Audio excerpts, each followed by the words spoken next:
हर युद्ध किसी न किसी प्रकार के छल या छद्म पर आधारित होता है।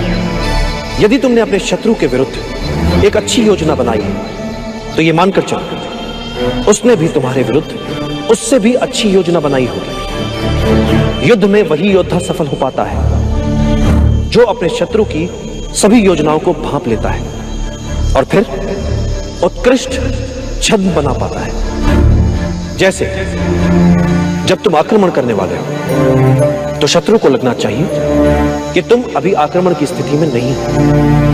जब शक्ति का प्रयोग करने वाले हो तो शत्रु को लगे कि तुम निष्क्रिय हो।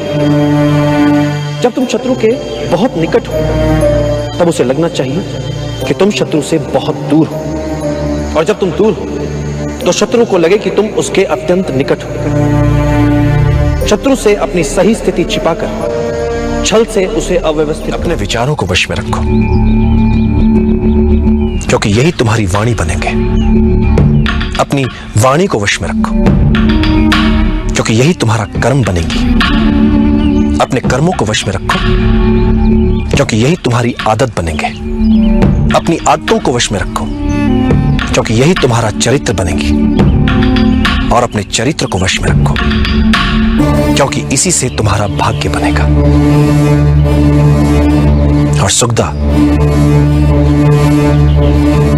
यदि तुम्हारे विचार ऐसे ही काले रहे तो नियति भी एक दिन तुम्हारे जीवन में अंधेरा ही लाएगी। किसी भी योद्धा के लिए युद्ध में सबसे महत्वपूर्ण शस्त्र होता है गति। शत्रु की शिथिलता का अपनी गति से लाभ उठाओ, अनपेक्षित शैली अपनाओ, उसके असुरक्षित भाग पर आक्रमण करो। आमने सामने के युद्ध में शत्रु की गति को पहले समझो और फिर चौंकाने वाली गति से उसे पराजित कर दो। कुछ महत्वपूर्ण बातें और परिस्थितियों के अनुकूल शीघ्रता से ढल जाओ, यही विजय की कुंजी है।